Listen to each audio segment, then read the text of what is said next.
오늘 함께 하실 하나님 말씀은 고린도후서 12장 7절부터 10절까지입니다.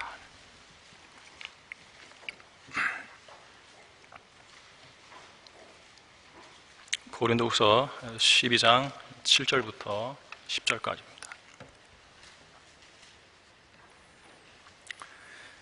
제가 받들어서 읽겠습니다. 지극히 위대한 계시들의 풍성함으로 인하여 내가 자고하지 않도록 육체의 한 가시, 즉 사탄의 사자를 내게 주셨으니 그가 나를 쳐서 자고하지 못하게 하려 함이라. 이를 위하여 3번이나 그것을 내게서 제거해달라고 주께 간구하였는데 주께서 내게 말씀하시기를 내 은혜가 네게 충분하도다. 이는 내 능력이 약한 데서 온전하게 됨이니라고 하셨느니라. 그러므로 내가 오히려 매우 기쁘게 나의 약한 것들을 자랑하리니 이는 그리스도의 능력이 내게 거하게 하려 함이라. 그러므로 내가 그리스도를 위하여 약한 것들과 모욕과 궁핍과 박해와 곤경을 기뻐하노니 이는 내가 약할 때 곧 내가 강하기 때문이라. 말씀에서 잠시 기도하도록 하겠습니다. 존귀하시고 늘 은혜로우신 저희를 사랑하시는 하나님 아버지께 이 시간 감사를 드립니다. 오전에 이어서 오후에도 주께서 사랑하시는 성도들이 주의 말씀을 듣기 위해서 경배의 자리에 모였습니다. 주님께 기도하고 준비한 이 말씀이 성령님의 강권하신 역사하심으로 사랑하는 성도들의 마음에 온전히 자리 잡게 해주시고 이번 시간을 통해서 자신의 약함을 딛고 일어서서 강건하게 주님을 섬기는 하나님의 은혜를 늘 충만하게 누리는 그러한 성도들로 자라도록 인도해 주십시오. 이 한 시간을 주님의 영광을 위해서 온전히 사용해 주시기를 간절히 바라옵고 속히 다시 오실 주 예수 그리스도의 이름으로 감사드리며 기도하였습니다. 아멘. 오늘 설교의 제목은 내 은혜가 내게 충분하도다입니다. 1% 부족한 것이 아니라 충분하다 100% 그런 뜻이죠. 제가 이 교회에 온 지 23년이 되었는데요. 이 성경 침례교회에서 잔뼈가 굵었다고 할 만한 사람들 가운데 하나가 되었습니다. 제가 교회에 막 왔던 때가 그 이름도 유명한 그 이재명 반역 사건이 있었을 때였어요. 모르는 분도 많을 것 같아요. 예전에 되게 유명했습니다. 그 무슨 여순 반란 사건처럼 이재명의 반역 사건은 당시 역사 교과서에라도 실려할 것처럼 교회에 대단한 파장을 일으켰어요. 교회를 새로이 찾아온 저에게는 무척 생소하면서도 교회에 이런 일도 일어나는구나 싶어 인상이 매우 깊었습니다. 그 뒤로 주님을 섬기면서 그 교회에서 일어나는 다양한 일들을 두 눈으로 목격해 왔고요. 실제 경험하는 일들에 조명을 주는 말씀들을 통해서 영적 전쟁을 치르는 실전 비법도 깨우쳤고 또 성도들 안에서 일어나는 크고 작은 문제들의 원인과 치료책도 제가 섬겼던 이성호 목사님의 그 판단력, 예리한 판단력과 그런 가르침들을 통해서 알게 되었습니다. 그런데 한 교회를 오래 다니다 보니까 한 가지 특이한 점을 발견하게 되었는데 성도들이 1명씩, 2명씩 병상에 눕기 시작하는 거예요. 자, 그냥 아파서 눕는 것이 아니라 정말 많이 아파서 들어 눕더라고요. 우리보다 일찍 주님께로 가신 분들도 계시죠. 가장 처음 경험한 분이 김영수 형제님이었어요. 주일날 점심때가 되면은 그 일본 라면, 그 컵라면 사다가 제가 먹는 식탁에 딱 올려놓고 가셨거든요. 한 봉지 이렇게 큰 거. 그렇게 챙겨주셨는데 이렇게 먼저 가셨어요. 그리고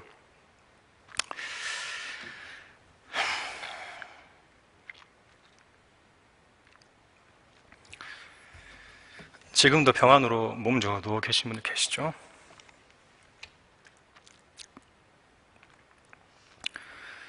이서 목사님도 치료 중에 계시고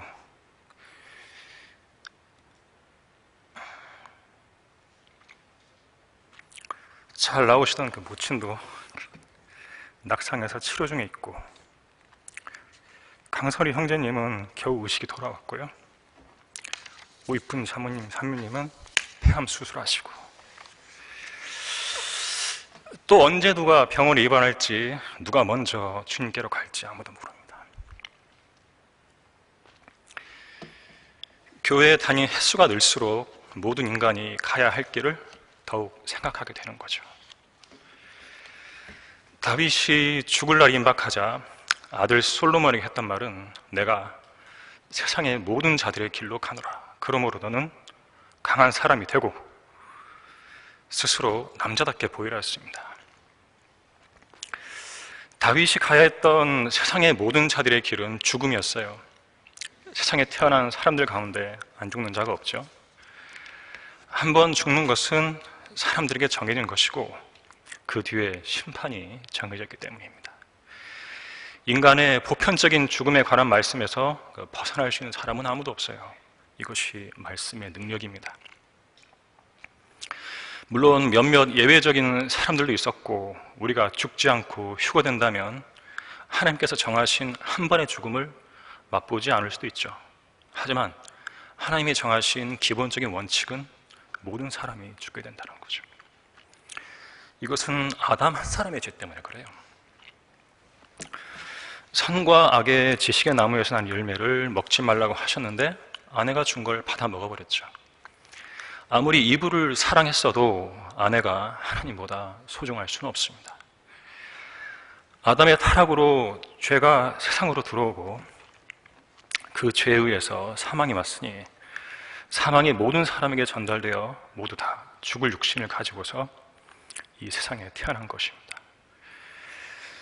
다윗이 세상 모든 자들의 길로 가면서 아들 솔로몬에게 했던 말은 모세의 율법에 기록된 대로 주 너의 하나님의 계명들을 지켜 그분의 길에서 행하고 그분의 규례들과 그분의 계명들과 그분의 명령들과 그분의 증거들을 지키라.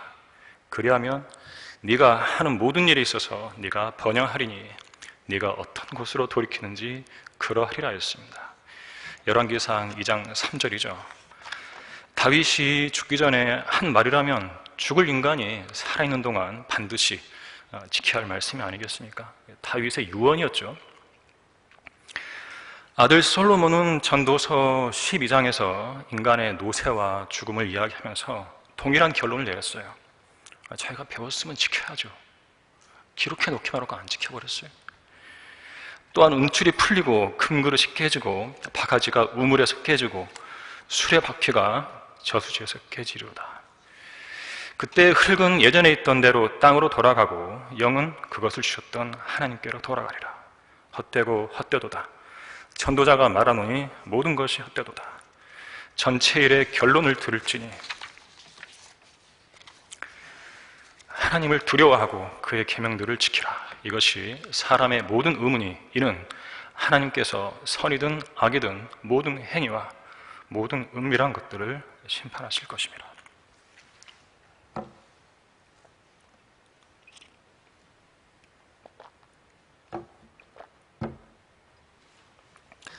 우리는 모두 죽을 인생들이죠. 하지만 휴가라는 소망의 미래가 있습니다. 지금 이 시점에서 휴가를 소망하지 않고 육신을 위해서만 계획하며 산다면 진짜 어리석은 사람이죠. 전체 일의 결론을 들을지니 하나님을 두려워하고 그의 계명들을 지키라. 이것이 사람의 모든 의문이 이는 하나님께서 선이든 악이든 모든 행위와 모든 은밀한 것들을 심판하실 것입니다. 자신이 휴거되어 그리스도의 심판석에 설 것을 안다면 하나님을 두려워하고 그분의 말씀을 지키는데 남은 인생을 써야 하는 것입니다. 오늘 본문은 몸에 병이 있는 바울이 치유에 대한 강구를 거부당한 이야기를 담고 있어요. 몸이 낫고 싶지만 좀처럼 나을 기미가 없어서 낙심이 올 수 있는데요. 그래도 거기에 하나님의 은혜가 있음을 안다면 많은 위로를 얻을 것입니다. 사도 바울은 자신이 그리스도를 따르는 것처럼 우리도 그를 따르라고 했는데 바울이 자신의 질병에 대해 어떤 믿음을 취했는지를 함께 살펴보고 육체의 질병은 물론 인생의 모든 문제들에 관해서 하나님께 어떤 자세로 나아가야 하는지를 오늘 알아볼 것입니다. 내 은혜가 내게 충분하도다. 첫째, 본문의 그 사탄의 사자를 제거해 달라는 기도의 발단이 된 사건은 사도행전 14장에서 일어난 바울의 죽음이었죠. 우리 그 고린도 후서 12장 1절부터 4절까지 읽어보도록 하겠습니다. 정녕 자랑하는 것이 나에게 유익하지 못하나 내가 주의 환상들과 계시들을 말하리라. 내가 14년 전에 그리스도 안에서 한 사람을 알았는데 그가 몸 안에 있었는지 나는 말할 수 없고 몸 밖에 있었는지 나는 말할 수 없지만 하나님께서는 아시느니라. 그 사람이 셋째 하늘로 클려 올라갔느니라. 내가 이런 사람을 아노라. 그가 몸 안에 있었는지 몸 밖에 있었는지 나는 말할 수 없지만 하나님께서는 아시느니라. 그가 낙원으로 끌려 올라가서 말로 다 설명할 수 없는 말을 들었는데 그것은 사람들에게 말하도록 허락되지 않은 것이로다. 제가 이 교회에 처음 오기 전에 상담을 왔었어요. 방언에 대해서. 그런데 이 낙원으로 끌려 올라가서 말로 다 설명할 수 없는 말을 들었다. 이것이 방언이라고 하는 거예요. 이거 방언 아닌데 인간의 말로 형용할 수 없는 말이라는 뜻인데 방언이라 해버리더라고요. 오해하지 마시기 바랍니다. 자, 본문에서 사도 바울이 셋째 하늘로 끌려 올라간 시점은 사도행전 14장에 루스트라에서 돌에 맞아 죽었을 때였습니다. 안티옥과 이코니움에서 루스트라로 온 어떤 유대인들이 무리를 설득해서 바울을 돌로 쳤을 때 일어났죠. 바울은 그때 셋째 하늘에 낙원에 올라갔다가 내려온 것으로 여겨지는데요. 주님은 그런 그에게 사탄의 사자를 주셔서 그가 자고하지 못하게 하셨습니다. 사탄의 사자라는 것은 하나님께서 사탄을 시켜서 바울에게 병을 주셨다는 것입니다. 욥도 하나님의 허용하심 안에서 사탄에게서 병을 얻었죠. 바울은 그 14년 전의 일을 상기하면서 이 사탄의 사자를 언급했으니까 바울의 병은 한마디로 뭘까요? 만성질환이죠. 만성질환. 만성질환 앓고 계신 분 계세요? 저는 지금 제가 몸에 갖고 있는 병이 한 35년 된 것 같아요. 아주 어릴 때부터 아팠어요. 지독하더라고요. 한번 붙으면 안 떨어집니다. 자, 그런 바울에게요, 늘 의사 누가가 함께하고 있었는데 몸이 아픈 바울이 선교 여행을 할 때 돌봐주었습니다. 만성질환은 참 골치 아픈 거죠. 그런데 오늘 이곳에 계신 성도들 가운데 만성질환 앓고 계신 분 계시죠? 아마도 한두 가지 정도는 가지고 있을 것입니다. 저는 위염을 아주 오랫동안 알았는데요. 중학교 때는 장이 안 좋아서 수업 듣다가 화장실을 들락들락거렸어요. 아주 허약했죠. 고생 많이 했습니다. 고등학교에 접어들었을 때는 그 위장약을 매일 먹었어요. 매일. 탈시드, 갤포스. 달고 살았습니다. 아주 고통스럽게 학창시절을 보냈는데 지금도 완전히 사라지지 않았어요. 사람은 자기 육신에 한 번 병을 얻으면 잘 낫지 않습니다. 두통 같은 것은 단회적이지만 편두통은 딱따구리 한 마리가 틈만 나면 날아와 머리 한 구석을 쪼는 것처럼 아프죠. 치아는 한 번 보수하면 떼운 그대로 살아야 합니다. 절대로 원래의 치아를 갖는 법이 없어요. 팔다리가 부러지면 비록 붓는다 해도 원래 그 뼈가 아니에요. 저처럼 눈의 망막에 실핏줄이 터지면 황반변성 같은 것이 와서 결국 회복되지 않고 갈수록 시력이 떨어지죠. 한번 틀어진 척추는 추나요법 같은 걸로 바로 잡아도 생활 속 자세 교정이 이루어지지 않으면 또다시 구부러져요. 예전에 청년부 때 여기 박재철 형님 계신지 모르겠지만 그분이 추나를 좀 하셨거든요. 그 청년들 데려다가 이제 뼈 바로 잡으자고 해줬어요. 하면은 두두둑 소리가 나서 맞춰집니다. 그런데 좀 지나면 다시 틀어져요. 한번 틀어진 건 잘 고치지 않더라고요. 자, 신장은 어떻습니까? 신장. 그 여과기가 망가지면은요, 거름망이 있죠. 복구 불가능합니다. 뇌는 뇌졸중으로 산소가 공급되지 않으면 공급되지 않은 부위가 그 세포가 죽어버리는데 한번 죽은 뇌는 재생이 안 돼요.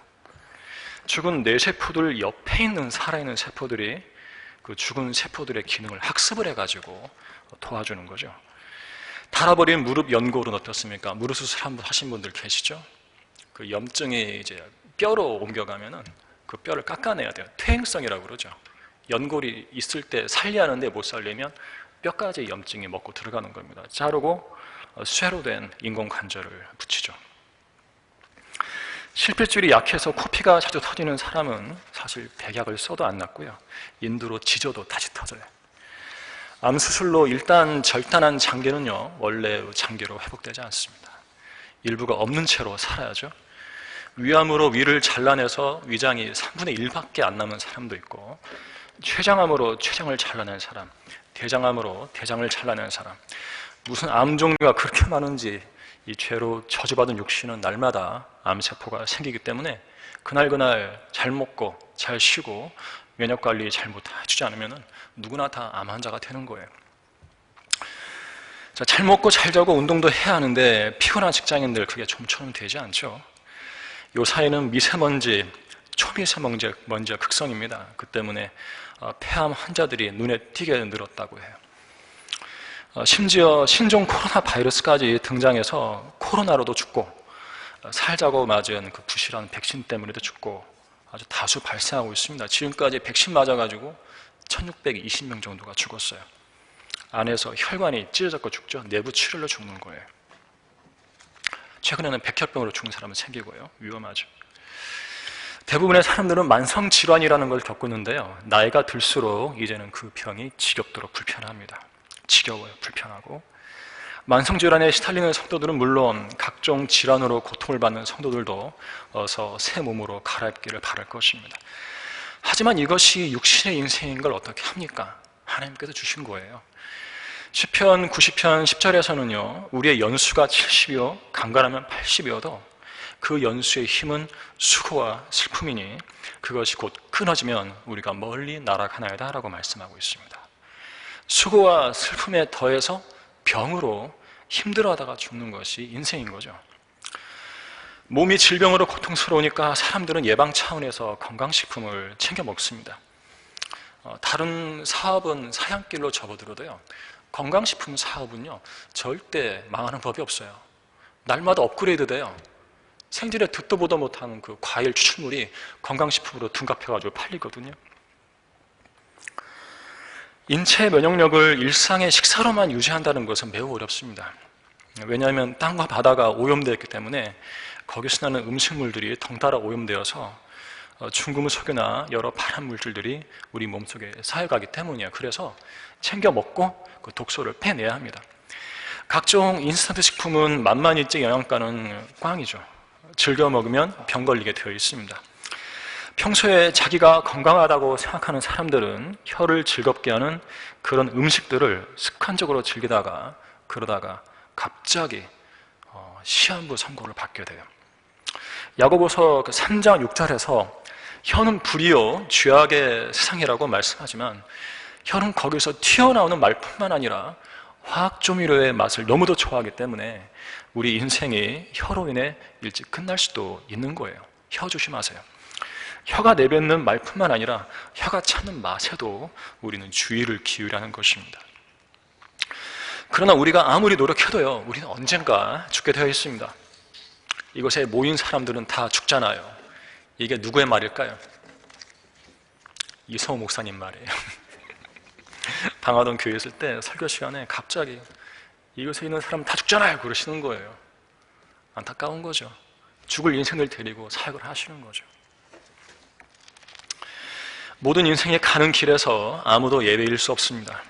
휴거를 그토록 기다리며 올해도 예수님이 안 오셨다고 안타까워했던 럭한 목사님도 가셨어요.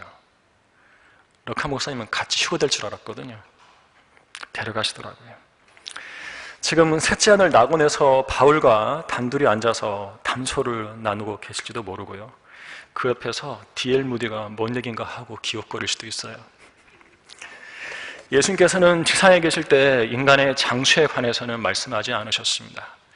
주님 자신이 인간으로서 오래 살려고 내려온 것이 아니고 그분의 백성이 그들의 왕을 거부하면 십자가로 직행하시려고 내려오신 거기 때문이죠.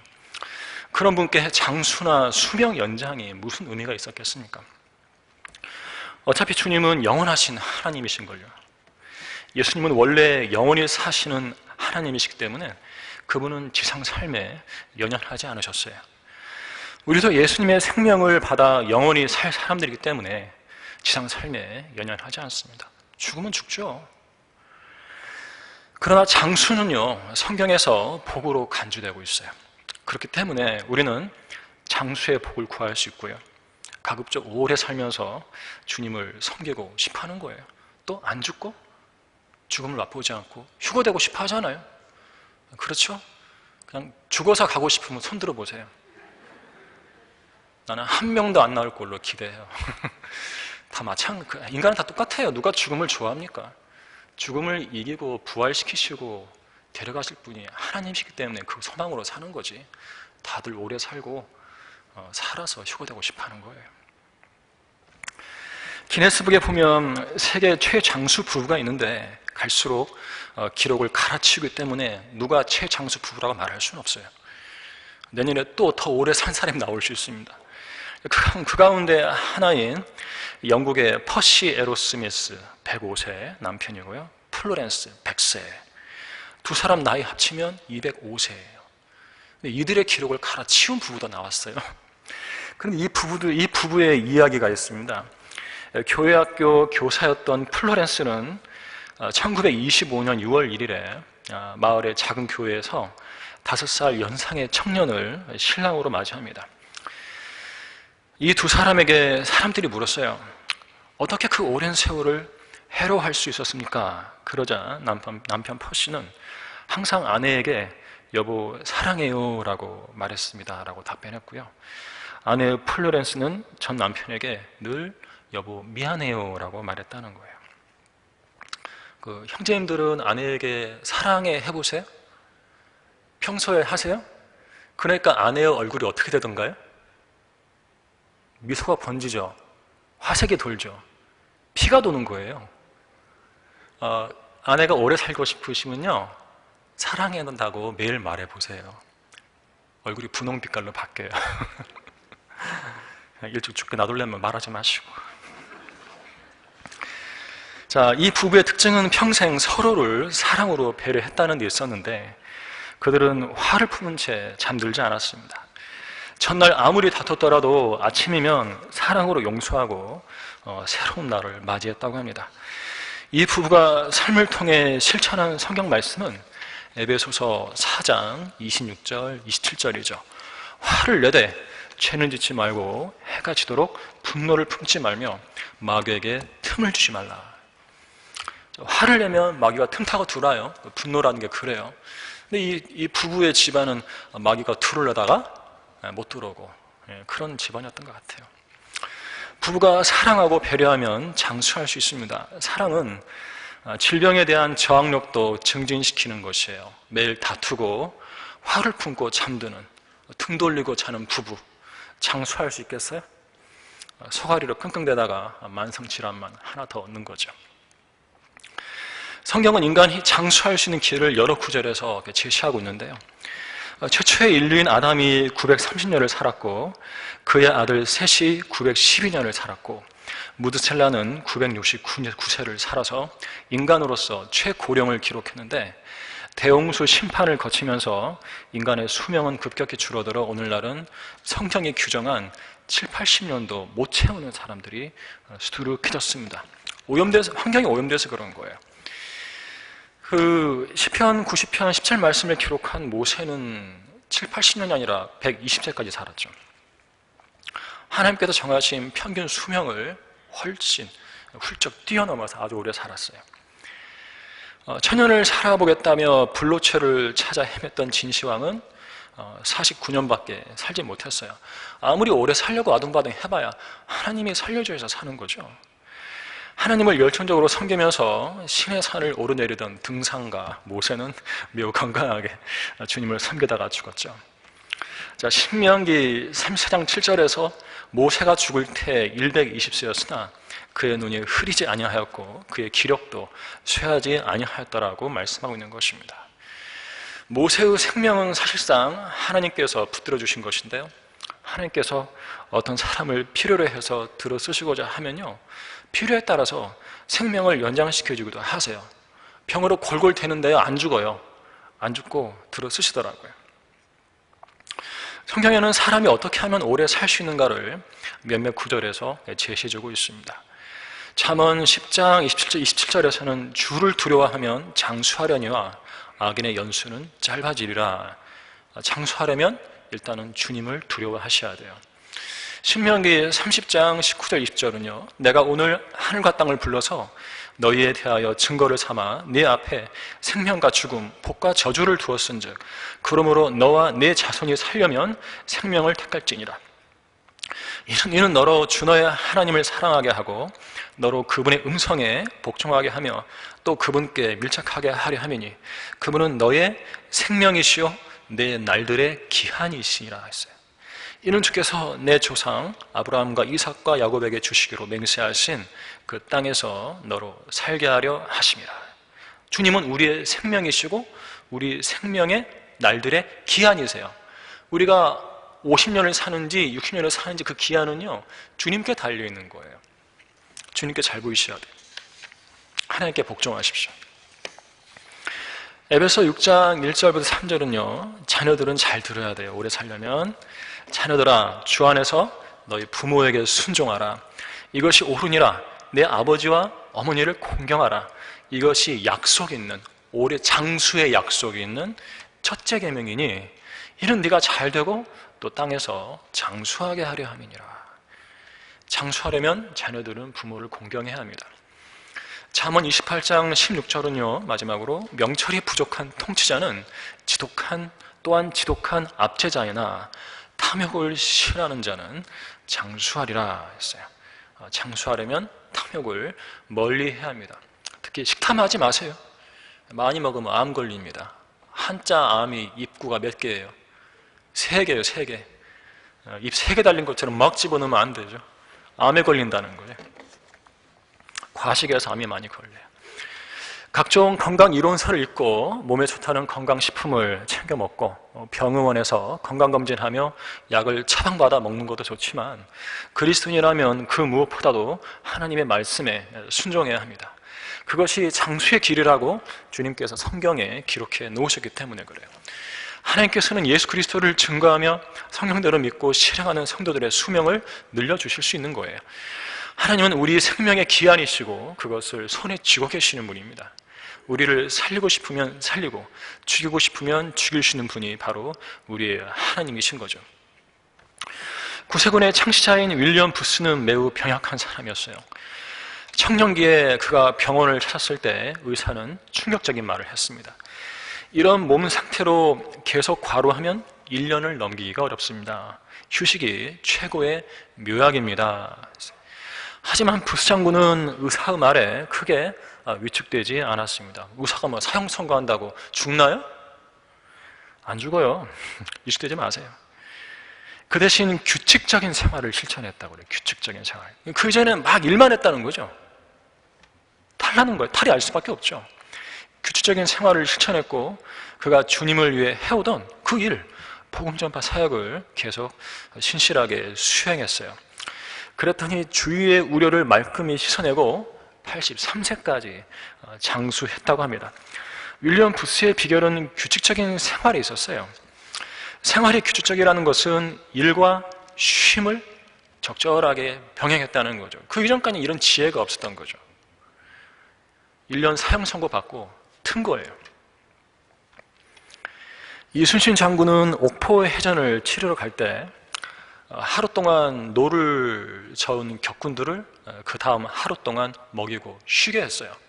전라 좌수영이었는데 이 경상도 해군이 배 버려버리고 무기 바다에 빠뜨리고 도망가 버린 거예요. 전라도에서 지원 나간 것이거든요. 경상도를 구하려고. 그때 그 옥포에서는 일본군이 약탈을 하고 있었습니다. 그런 상황인데도 우리 백성들을 약탈하고 있었는데 이순신 장군한테는 자기가 부리는 군인이 중요한 거예요. 격군이요. 노를 젓는 격군 있잖아요. 계속 몰아붙여가지고 일본은 때려잡자고 데려갔으면 좌로 틀었는데 배가 좌로 안 들어가는 거죠. 왜? 군인들 힘이 다 빠져가지고. 그럼 지는 거예요. 그 꼴 당하기 싫어가지고 하루 쉬어버린 거죠. 하루 쉬면서 먹이고 쉬게 했어요. 그 다음날 가다 때려 부셔버린 겁니다. 이것이 지도자의 자질이죠. 목포에서는 일본군이 약탈하고 있었지만 전술적 차원에서 먹고 쉬는 것이 자기가 부리는 군사들에게 필요했던 것입니다. 천성을 향해 노져가는 우리 그리스도인들, 그 영적 전쟁 역시 쉼없이 일만 몰아치듯 하면 전력이 약화될 수밖에 없습니다. 적절한 쉼을 가지면서 주님을 위해 열심히 일할 때 섬김의 능률이 오르는 거예요. 적절하게 휴식도 취할 줄 알면서 주님을 위해 몸을 움직이면 사역을 잘 해나갈 수 있습니다. 우리는 주님을 위해 몸을 부지런히 움직여서 피가 돌게 해야 돼요. 100세 이상의 고령자 대부분이 태평스럽고요, 낙천적이며 유머 감각이 뛰어나고 육체적으로나 정신적으로 무엇인가에 몰두해서 부지런한 사람들이었다는 연구 결과도 있습니다. 그러니까 이 장수한 사람들의 특징이 뭐냐면 작은 일이라도 계속 몸을 움직여서 뭔 일을 한다는 거죠. 부지런한 거예요. 그 사람들은요, 낙천적이고. 자, 우리 그리스도인들은 주님 안에서 평안해야 하고요, 기뻐해야 하고, 자기 인생을 주님 안에서 긍정적으로 바라보고요, 또 육체적으로나 정신적으로 주님을 위한 일들에 몰두하고 주님을 위해서 움직이셔야 돼요. 건강해집니다. 그러다 보면 어느새 나이가 들어있겠지만 그 지난 세월 동안 주님께서 함께 하시면서 우리의 생명을 붙들어 연장시켜 주셨음을 알게 되는 것입니다. 내 은혜가 내게 충분하도다. 둘째, 지긋지긋한 육체의 가시를 제거해 주시라는 바울의 기도에 주님께서는 내 은혜가 내게 충분하도다로 응답하셨습니다. 우리 본문 고린도 후서 12장 5절부터 9절 전반부까지 읽겠습니다. 12장 5절부터 읽겠습니다. 내가 이런 사람에 관해서는 자랑하겠으나 나에 관해서는 약하다는 것 외에는 자랑하지 아니하리라. 내가 설령 자랑하려고 해도 어리석은 자가 되지 않으리니 이는 내가 진실을 말하기 때문이라. 그러나 나는 어떤 사람이 나를 보는 것과 나에 관하여 들은 것 이상으로 나를 생각하지 않을까 해서 삼가노라. 지극히 위대한 계시들의 풍성함으로 인하여 내가 작어하지 않도록 육체의 한 가시, 즉 사탄의 사자를 내게 주셨으니 그가 나를 쳐서 작어하지 못하게 하려 함이라.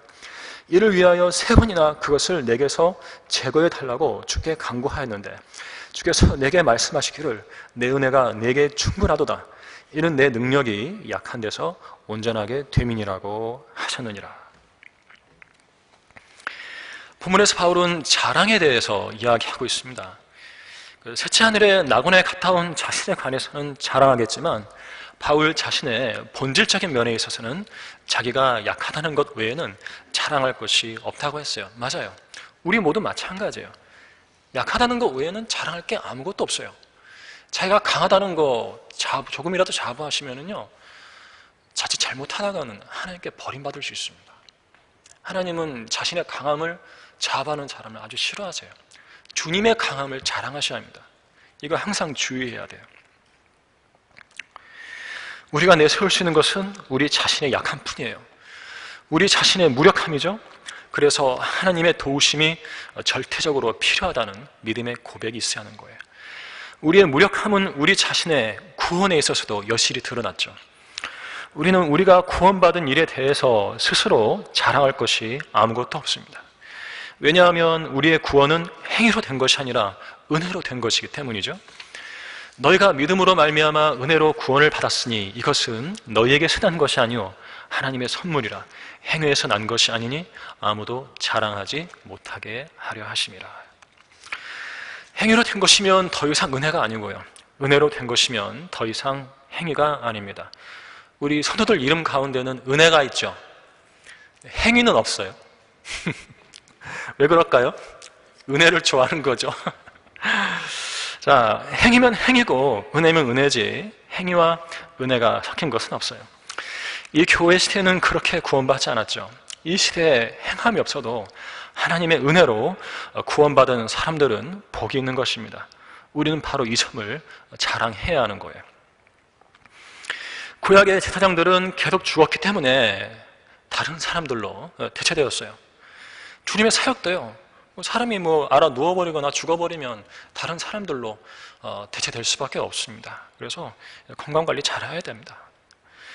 그들도 세상의 모든 자들의 길로 간 거예요. 제사장들도. 그러나 이 은혜의 시대에는요, 멜키세덱의 계율에 따른 영원한 제사장, 불변의 대제사장 직분을 가지신 예수 그리스도 한 분으로 인해서 우리의 구속이 완성되었죠. 짐승 제사를 밑도 끝도 없이 반복적으로 피곤하게 드릴 필요도 없고요.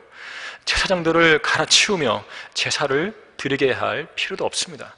왜냐하면 우리의 대제사장은 죽지 않으시기 때문에 그래요. 그분께서 흘리신 피는 짐승의 피가 아니라 하나님의 피였기 때문입니다. 우리의 구원은 하나님의 어린 양이라 불리시고 그분 자신의 몸을 우리의 죄를 위해 십자가의 제물로 드리신 예수 그리스도 한 분으로 충분한 것입니다. 거기에 더할 것도 뺄 것도 없어요. 사람과 하나님 사이에 중보자는 한 분, 사람이신 그리스도 예수 한 분뿐이죠. 우리의 영원한 구원을 위해서 예수 그리스도 한 분의 은혜면 충분한 것입니다. 행함이 없어도 예수 그리스도 한 분의 은혜로 영원히 구원을 받은 거예요. 본문에서 바울은 자기가 받은 놀라운 계시로 인해 하나님께서 자신에게 사탄의 사자를 주어 몸이 고통스럽다고 얘기합니다. 지극히 위대한 계시들의 풍성함으로 인하여 자고하지 않도록 육체의 한 가시, 즉 사탄의 사자를 주셨다는 거죠. 남들보다 많이 안다고 잘난 척하지 말라고 병을 주셨다는 거예요. 병은 아파본 사람만 알아요. 건강한 사람은 그 병약한 사람이 얼마나 고통을 받는지 몰라요. 그래서 저 사람은 왜 저러지? 그래요. 제가 군에서도 이제 위장병이 너무 심해가지고 그 위산이 올라와서 이렇게 속에 타보신 분들은 아실 거예요. 불나요. 속에서 불납니다. 그래서 이제 부대에 약이 없으니까 제가 이제 의무경찰을 했었거든요. 약 좀 사러 가야겠다고. 그랬더니 그 소대장인가? 다른 부대 소대장인가 그래요. 야 임마, 너 완전군장하고 연병장 돌아볼 거야 그러는 거예요. 나는 아파 죽겠는데.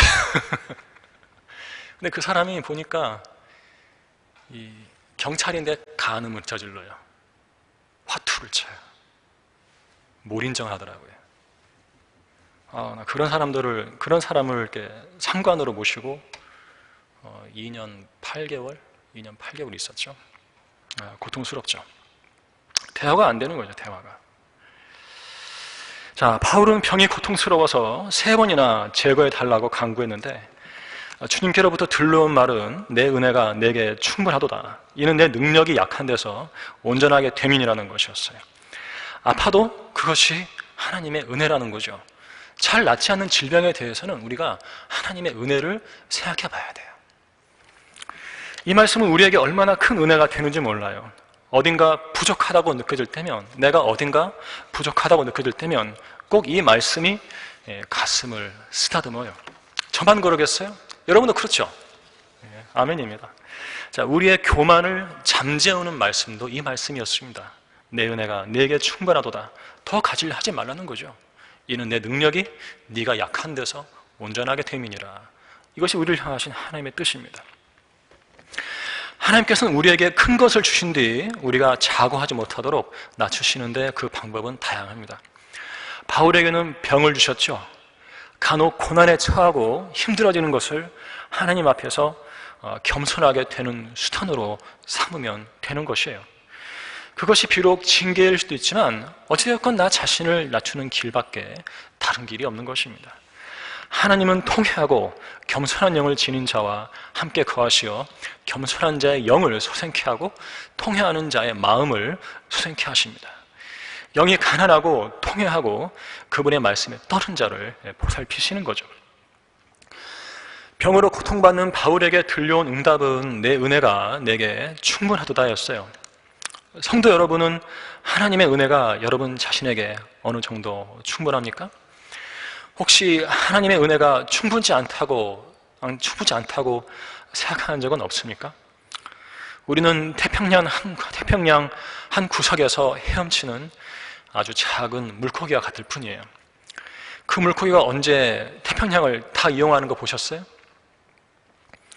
그 물고기가 바닷물이 모자랄까 봐서 동요한 적이 있었던가요? 하나님의 은혜의 바다를 우리가 다 헤엄쳐 누릴 수 있겠습니까? 은혜의 물을 어항 속 금붕어만큼이라도 누리고 있는지 모르겠습니다. 또한 이 드넓은 세상에서 마실 공기가 부족할까봐 두려워하는 사람은 없습니까? 공기는 고갈되지 않습니다. 우리 역시 하나님의 은혜를 다 마실 수 없어요. 태양 광선은 80억 인류를 다 비추고도 다함이 없습니다. 하나님의 은혜의 빛은 우리 모두에게 내리쬐고 또 내리치어도 영원히 고갈되지 않아요. 태양은 천년왕국 때가 되면 지금보다 7배나 밝아질 겁니다. 하나님의 은혜는 그 빛이 강해지면 강해졌지 결코 약해지는 법이 없어요. 내 은혜가 내게 충분하도다라는 말씀을 의심하지 마시기 바랍니다. 하나님의 은혜가 내게 충분하지 않다고 항변하지 마세요. 왜 나를 이렇게 살게 하시냐고 그런 말씀하지 마셔야 돼요. 광야의 이스라엘은 그렇게 항변하다가 광야에서 죽고 말았죠. 그것을 교훈 삼아야 합니다. 하나님의 은혜가 내게 충분하지 않다고 항변하지 마시기 바랍니다. 이러한 항변은 보통 자기 생활에 부족한 것이 있다고 생각되게 나오는데요. 옷이 부족하다고 생각되면 헐벗은 사람들을 생각해보고 음식이 부족하다고 생각되면 굶주리는 사람들을 생각해 보세요.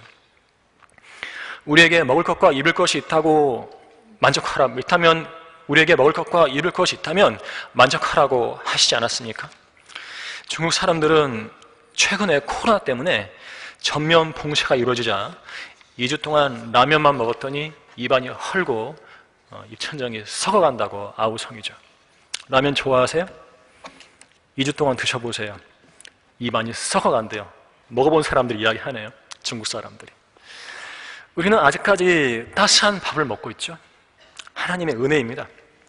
무엇보다 예수 그리스도를 믿지 않고 지옥에 간 사람들을 생각해 보세요. 앞으로 지옥에 떨어질 억만장자들을 생각해 보십시오. 우리가 비록 가난해도 그런 사람들보다 나은 것 아닙니까? 우리에게 내리신 하나님의 은혜는 그 억만 부를 준다 해도 바꿀 수가 없습니다. 하나님의 은혜는 우리가 생각하는 것보다 훨씬 더 강하게 우리를 붙들고 있는 거예요. 요한복음 1장 16절 17절은요 우리 모두가 그의 충만한 데서 받았으니 은혜 위에 은혜니라. 은혜 위에 은혜다. 은혜를 주시고 또 주시고 계속 주신다, 그런 말씀이에요. 율법은 모세를 통하여 받았지만 은혜와 진리는 예수 그리스도를 통하여 온 것이라고 말씀하고 있습니다. 우리는 예수 그리스도를 통해서 은혜 위에 은혜니라, 은혜를 받고 또 받고 계속해서 받고 끊임없이 받고 있는 겁니다.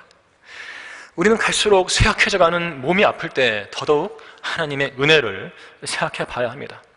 몸이야 낡아가는 것이고요, 아파가는 것입니다. 피할 수가 없는 현실이에요. 사도 바울은 로마서 8장 22절에서 모든 창조물이 이제까지 함께 신음하며 고통받는 것을 우리가 안다고 했습니다. 성도 여러분은 알고 계세요? 모든 창조물이 이제까지 함께 신음하며 고통받고 있어요. 우리가 안다고 그러는데 알고 계시냐고요? 아직까지 모르십니까? 우리가 이 육신의 썩어짐의 속박 속에서 신음할 수밖에 없다는 현실을 모르십니까? 몰랐다면 지금 이 시간부터 인정하고 사셔야 돼요. 타인의 신음도 인정을 해야 합니다. 그리스도인이라고 해서 몸이 안 아픈 게 아니란 말이죠. 우리 가운데는 질병 치유를 위해서 오랫동안 기도해온 성도들이 있어요. 수요 기도 제목에 몇 년 동안 올라와 있습니다. 바뀌지가 않아요. 왜 그렇죠? 이 육신의 썩어짐은 아담 한 사람의 죄로 인해서 그의 후손들에게 정해놓으신 것이기 때문에 그래요. 원망을 하려거든 하나님을 원망하지 말고 아담을 원망하세요. 나중에 셋째 하나 올라가면요 아담 불러다 세워놓으세요. 왜 그랬냐고. 때릴 수는 없죠. 하지만 하나님께서는요 육신의 썩어짐을 통해서도 그분의 은혜를 알게 하시는 거예요. 하나님은 모든 은혜의 하나님이십니다. 하나님의 은혜는 우리가 병으로 고통받을 때 그 병을 지탱할 수 있는 힘을 주시기 때문에 그래요. 골골하다 못하겠다 해도요 해낸다니까요. 내가 가난할 때면 궁핍을 견딜 수 있는 힘을 주시고요, 사업이 안 될 때, 진로가 잘 안 풀릴 때면 은혜의 보좌에 앉아 계신 하나님께 나아가 기댈 수 있는 힘을 주시는 거예요. 우리는 그런 하나님을 날마다 붙들고 살아야 합니다. 인생의 문제를 놓고 기도하다 보면 하나님께서 두 가지 방식으로 응답하신다는 것을 알게 돼요. 하나님은 우리 인생의 문제를 제거해 주시든지 아니면 그 문제를 견딜 힘을 주시든지 둘 중에 하나로 응답하시는 거예요. 그러니까 문제가 제거되지 않았다고 해서 응답 못 받은 게 아니란 말이에요. 여러분들이 그 문제로 쓰러지지 않았다면 응답해 주신 거예요. 견딜 힘을 주신 거란 말이죠. 비록 문제가 제거되지 않았다 해도 그것을 견딜 힘이 있다면 거기에 하나님의 충분한 은혜가 있는 것입니다. 문제가 제거되어도 그것이 하나님의 은혜이지만 내가 지금 그 문제를 견뎌내고 있다면 그것이 그래서 내 인생이 지탱되고 있다면 바로 거기에도 하나님의 은혜가 있다는 것입니다. 위장에, 눈에, 뭐에 병이 계속 더해져요. 쌓여갑니다. 저는 거기서 하나님의 은혜를 느껴요. 안 죽어요. 제가 옛날에 서운했거든요. 제가 제 몸에는 좀 병을 알아요. 좀 심각한 건데 내가 주님을 섬기는 한 나 죽이지 말라고 그랬어요. 하나님께. 안 죽이셔요. 안 죽이십니다. 저는 죽겠다 그러죠 지금요. 하나님 안 죽이세요. 왜냐하면 저와 그분 사이에 비밀 협약이거든요. 둘이 계약했어요. 안 죽이세요. 자, 그래요. 그래서 다 똑같습니다. 자, 지금 고난에 처한 성도들은 한겨울에 쓸쓸히 찬바람을 견디며 서 있는 나무를 생각해 보시기 바랍니다. 지금 교회에 못 나오고 계신 분들 계시죠? 몸이 아파가지고. 제 몸이 약하다고 이제 평소에 물심양면으로 많이 도움 주시는 성도분도 계세요. 본인이 아파버린 거죠. 저도 그분 생각하면 많이 아파요. 남 아프다고 도와준 분도 아프다 이거죠. 별 수 없어요. 하지만 지금 고난에 처한 성도분들은 겨울인데요. 한겨울에 쓸쓸히 찬바람을 견디며 서 있는 나무를 생각해 보세요. 평상에 계신 우리 성도분들은 고난의 겨울에 외로이 서 있는 나무가 되지 마시고 이 고난의 겨울을 이겨내서 꽃피는 봄을 맞이하시기 바랍니다. 진실로 바랍니다. 내 은혜가 내게 충분하도다라는 말씀에 위로와 힘을 얻어서 그 은혜로 견뎌내어 쾌유하시기를 바라는 것이에요. 나무는 겨울에도 자란다는데요. 겨울에 자란 부분이 여름에 자란 부분보다 훨씬 단단하다고 합니다. 스며드는 겨울의 냉기를 거부하지 않고 외투 걸치고 있는 나무 보셨어요? 스며드는 겨울의 냉기를 거부하지 않고 이 자신 안에 받아들이면서 더욱 단단한 목재를 만들어내는 거예요. 그런 성도들이 되셔야 합니다. 그리스도인은 인생의 겨울에도 믿음이 자랄 수 있습니다. 병상에서도 믿음이 자랄 수 있어요. 성도의 영적 성장은 환경에 구애받지 않는 것입니다. 내 은혜가 내게 충분하도다. 마지막으로 주님의 거절과 같은 응답에 바울이 보인 긍정적인 태도에 우리는 주목해야 합니다. 우리 본문 고린도 후서 12장 9절 후반절부터 10절까지 읽겠습니다. 그러므로 내가 오히려 매우 기쁘게 나의 약한 것들을 자랑하리니 이는 그리스도의 능력이 내게 거하게 하려 함이라.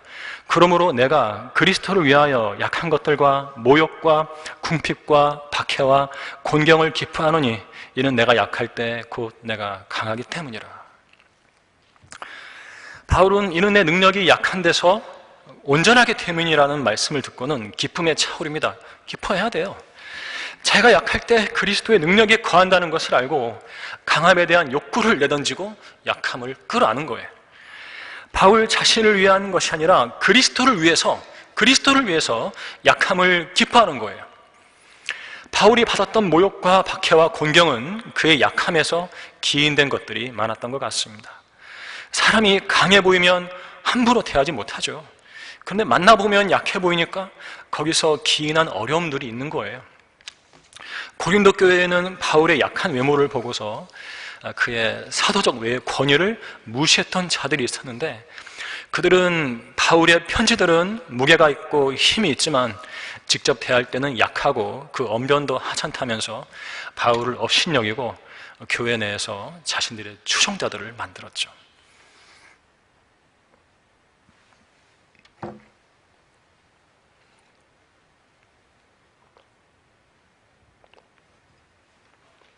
저는 바울의 이 이야기를 읽으면 제가 경험했던 일이 떠올라요. 제 자랑을 하려는 것이 아니라 이건 실전 경험이에요. 실전 경험인데 약 15년 전에 있었던 일이죠. 그때는 제가 하나님 말씀을 가르치면서 교회에서 잔일을 좀 했어요. 뭐 잔일이 나쁜 거 아닙니다. 나쁜 거 아니에요. 하나님의 종은 일의 종류를 불문하고 자기가 해야 할 일이면 해야 하는 거예요. 지난 목요일에도 교회 청소했어요. 밀걸레 밀고 해야 돼요. 자, 우리 교회에서 일하는 동역자들은 거드름 피우지 않고요. 모두 그렇게 섬깁니다. 저도 큰 일과 작은 일을 그때 병행했는데요. 이 평범함이 그땐 저는 평범함에도 미치지 못하는 사람, 저는 늘 그래요. 저 자신이 평범함에도 미치지 못한다라고 생각을 하는데 그런 모습이 어떤 사람들에게는 큰 시험이 되었습니다. 멀리서 이렇게 저의 무게 있는 글을 읽고 강의나 설교를 시청하던 사람들이 몇 번 가까이 와서 지켜보고는 그간의 태도를 완전히 바꿔버리죠. 글을 읽을 때는 대단한 사람인 줄 알았는데 직접 와서 보니까 잘 웃어줘요. 잘 웃어주고 허드렛 일 같은 일도 하고 끌차도 끌고 다니면서 물건도 나르고 또 게다가 약해 보이거든요. 그래서 업신여기기 시작하는데요. 아주 노골적인 이들도 있었어요. 그들은 그 약한 사람을 하찮은 사람으로 알고 업신여겼던 것인데 사람 잘못 본 거죠. 이 약함이 하찮음이 아니거든요. 그렇게 같은 것으로 보더라고요. 약한 사람을 하나님께서 그분의 능력의 말씀으로 들어 쓰신다는 가장 중요한 점을 간과해버린 거예요. 한 사람은 업신여김에 도가 지나쳐서 저를 아주 슬프고도 정말 분에 차오르게 했어요. 치가 떨리게 만들었어요. 하나님께서는 그 즉시 그가 하는 사업을 망하게 하셨어요. 그에게 딸린 가족들은 한겨울에 보일러도 못 대고 그 사람 딸이 저한테 이야기했어요. 제가 그 당사자라는 걸 모르고 저한테 이야기한 거죠. 그때 얼어 죽는 줄 알았어요. 방에 불이 안 들어오는 거죠. 가장에 돈을 못 벌어와요. 일이 망해버리니까. 아내도 돈벌이를 나갔지만 생활이 영 개선되지 않았어요. 성도의 약함을 업신여기면 그 성도 안에 계신 그리스도의 능력이 그들을 낮추신다는 점을 알아야 하는 것이에요. 누구나 예외 없습니다. 무시하지 마세요, 성도들. 저는 이러한 일을 여러 차례 겪었어요. 특히 저를 슬프게 했을 때, 저를 업신여겨서 슬프게 하고 눈물을 흘리게 했을 때 하나님께서 일어서시는 걸 저를 봤어요. 무시하려면 적당히 무시하세요. 적당히 무시하는 거는 제가 넘어가는 건 하나님도 넘어가시더라고요. 제가 못 견뎌서 슬퍼하면은 일어서시더라고요. 하나님께서 그렇게 저와 함께 하셨어요. 알만한 사람들이 그러면 아주 혼을 내셨고요. 많이 받은 자들에게 강한 책임을 물으셨던 거예요. 저는 성도들을 업신여기는 사람들, 그리고 자신을 조금이라도 높이는 사람들에게 점수를 전혀 주지 않습니다. 하나님께서는 그런 일들을요, 순간순간 제 눈으로 목격하게 하신 거죠. 그들의 실체를 알게 하셨어요. 그런 사람들에게는 일도 타협하지 않아요. 아예 상종도 하지 않을 때도 있어요. 영적인 부분이기 때문에 별 수 없습니다. 약해 보이는 성도들에 대한 업신여김의 죄는 아주 큰 죄라는 점을 알아야 합니다. 그런데 너는 어찌하여 내 형제를 판단하느냐? 어찌하여 내 형제를 업신여기느냐? 우리가 모두 그리스도의 심판석 앞에 서리라. 아주 큰 죄인 거죠. 자기가 강하다고 생각하며 약한 성도들을 업신여기는 사람은 점점 퇴보하다가 영적으로 완전히 망하게 됩니다. 하나님은 그런 사람이 필요 없어요. 교회에서 쫓아내셨습니다. 하나님은 하나님 자신만이 강한 분으로 여겨지기를 원하시기 때문입니다. 하나님께서는 그분이 받아야 할 찬양과 영광을 다른 자에게 결코 주시지 않아요. 주님을 섬기는 사람들은 뭐나 되는 듯이 행동하지 말고 자기에게 주어진 그 자리에서 그 일을 겸손하게 수행해야 하는 것입니다. 하나님께서 약함을 사랑하시고 약함을 통해 역사하신다는 것을 우리는 십자가를 통해서도 알 수 있죠. 우리는 십자가에 못 박히신 그리스도를 전파하노니 이것이 유대인들에게는 거치는 것이 되고 헬라인들에게는 어리석은 것이 되지만 부르심을 받은 사람들에게는 유대인들에게나 헬라인들에게나 그리스도는 하나님의 능력이요 또 하나님의 지혜니라. 이는 하나님의 어리석음이 사람들보다 더 지혜롭고 하나님의 연약함이 사람들보다 더 강하기 때문이니라. 고린도전서 1장 23절부터 25절 말씀이죠. 십자가에 달리신 예수 그리스도는 사람의 눈으로 보기에 하나님의 연약함이요 하나님의 어리석음이지만 하나님께서는 그 연약함으로 우리를 구원하신 것입니다. 십자가는 하나님의 연약함이에요. 연약해지셨더니 거기서 구원의 능력이 나타났던 것입니다.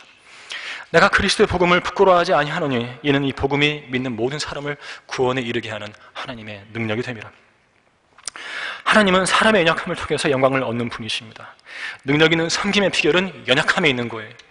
지금까지 인생을 별 어려움 없이 살아온 사람은 하나님의 능력에 대해서 잘 알지 못할 거예요. 가족 중 누군가가 많이 아파본 적도 없고 사별해 본 적도 없고 자신이 병들거나 심한 고생을 해본 적도 없다면 그 성도는 하나님의 능력을 잘 알지 못합니다. 성경을 통해서 진리의 서적들을 통해서 하나님의 능력에 대해 읽었을지 모르지만 그 능력을 직접 경험해 보지는 못한 거죠. 인생의 고난들을 겪어보고 거기에서 하나님께 울부짖어도 보고 아픈 가족으로 인해 애타보기도 하고 새벽에 응급실에 실려가보기도 하고 금전적 손실로 땅을 치고 슬퍼해보기도 한 성도, 그러한 성도가 예수님의 다리를 붙잡고 기도해서 그분의 능력과 은혜를 맛보는 것입니다. 하나님께서 우리의 인생에 고난을 보내신다면 우리의 약함을 통해서 그분의 능력이 온전해지게 하시려는 것이에요. 지금도 자신의 약함을 슬퍼하고 있다면 계속 슬퍼하는 게 낫습니다. 약함을 내던지지 말고 그대로 머물게 할 때 오히려 그리스도의 능력이 우리와 함께하는 복이 되는 것이에요. 나의 약함을 나 자신마저 외면해 버린다면 그 약함을 누가 받아주겠어요? 내 약함은 나만 알고 있는 거예요. 다른 사람은 알 수가 없어요. 내가 그것을 버리면 안 되는 거죠. 끌어안아야 합니다. 나의 약함을 나 자신마저 외면해 버린다면 그 약함을 누가 받아주겠습니까? 나의 약함은 내게 주어진 축복인데 그것을 내던지면 되겠습니까? 나 자신의 약함을 인정하고 슬퍼도 그것을 기뻐할 때 그리스도의 능력이 우리 안에서 온전해지는 거예요. 소위 얼짱과 몸짱이란 것이 대세인 시대에 그리스도는 자신의 약함을 끌어안고 사랑하고 추구해야 합니다. 약함을 벗어버리려 하지 말고 그리스도의 능력이 내 안에서 온전해지는 중요한 통로로 삼아야 합니다. 어떤 시인은 말했습니다. 밤하늘에 아름답게 떠있는 달은 실은 분화구가 있는 황야나 사막에 불과합니다. 그러나 그 달도 태양빛을 받으면 그토록 아름답습니다. 누가 저 보름달을 울퉁불퉁한 돌덩이나 흙덩이에 불과하다고 할 수 있겠습니까? 그리스도인들 가운데 주님의 빛을 받아 가장 아름답게 빛나는 사람은 가장 연약한 성도들이라는 점을 알아야 합니다. 자신의 약함을 사랑하고 인정하고 그리스도의 능력을 실체적으로 구하는 사람이 가장 아름답게 빛나는 성도가 되는 것입니다. 우리는 우리 자신의 약함을 늘 의식하고 주님께로 가서 그분의 능력과 은혜를 구해야 합니다. 이것이 그리스도인이 사는 방법이기 때문에 그래요. 그리스도인의 인생에 슬픔이 쉽게 거치지 않는 이유는 바로 거기에 있는 거예요. 그리스도의 능력이 이곳에 모인 우리 모두 안에 늘 온전히 거하게 하시려고 우리를 슬픔 가운데 놔두시는 것입니다. 결론을 말씀드리겠습니다. 지금까지 하나님을 영화롭게 했던 사람들은요, 인생에서 시련을 겪었던 사람들이었습니다. 인생의 시련 없이는 하나님을 영화롭게 해드릴 수가 없는 거예요. 하나님은 그 일을 위해서 필요에 따라 시련을 의도적으로 보내시기도 하는 것입니다. 하나님의 영광을 위해서 그 일을 하시는 거예요. 사역자로서 그 누구보다도 많은 시련을 겪었던 사도 바울은 로마서 14장 8절에서 우리가 살아도 주를 위하여 살고 죽어도 주를 위하여 죽나니 그러므로 우리가 살든지 죽든지 우리는 주의 것이라고 했습니다. 또 빌립보서 1장 20절에서는 나의 간절한 기대와 소망에 따라 내가 어떤 일에도 부끄러움을 당하지 아니하고 항상 그러하듯이 지금도 온전히 담대하여 살든지 죽든지 그리스도가 내 몸 안에서 늘 높임을 받으시게 하려는 것이라고 했습니다. 살든지 죽든지 우리는 주의 것이라. 살든지 죽든지 그리스도가 내 몸 안에서 늘 높임을 받으시게 하려는 것이라. 2번 이야기했어요. 살든지 죽든지. 사도 바울은 시련 속에서 자기가 살아남든지 시련 속에서 죽게 되든지 전혀 개의치 않았습니다. 살면 살고 죽으면 죽으리라 이런 식이었어요. 그리스도만 높임을 받으신다면 살고 죽는 것이 전혀 문제가 안 되었던 것입니다. 바울이 겪었던 시련은 그 누구보다도 많이 수고하고 매도 헤아릴 수 없이 많이 맞고 더 빈번히 감옥에 갇히고 죽을 고비를 여러 번 당하는 시련이었습니다. 바울은 수고하고 애쓰며 자주 깨어있고 배고프며 목마르고 자주 금식하며 춥고 헐벗었어요. 날마다 모든 교회에 관한 염려가 그의 마음에 밀물처럼 밀려 들어왔습니다. 이것이 바울의 약함이었지만 바울은 만일 내가 꼭 자랑해야 한다면 나는 나의 약한 것을 자랑하리라고 했습니다. 삶과 죽음에 연연하지 않고 시련을 겪을 수밖에 없는 자신의 약함만을 자랑했던 바울은 능력 있는 그리스도인의 표본이었습니다. 바울의 인생은 그가 약할 때 오히려 강하다는 역설의 연속이었습니다. 성도 여러분도 이 역설을 경험하고 계십니까? 경험해야 합니다. 그래야만 하나님께 영광을 돌려드릴 수가 있어요. 그래야만 그리스도의 능력이 여러분 안에 온전히 거하는 복을 누릴 수 있기 때문입니다. 지금 시련을 드러나게 겪고 있는 성도들이 있지만 하나님께서는 그분의 능력으로 견딜 힘을 주실 것이에요. 고난당하는 성도들에게 하나님의 은혜는 늘 충분합니다. 그러한 성도들은 밤하늘의 보름달처럼 주변 성도들에게 그리스도의 빛을 아름답게 비출 것이에요. 하나님은 고난의 때에 위로하고 힘을 주시는 분이십니다. 하나님의 은혜는 우리에게 늘 충분합니다. 내 은혜가 내게 충분하도다, 이 말씀이 이곳에 모인 우리 모두의 믿음 안에도 역사하기를 바라며 설교를 마치겠습니다.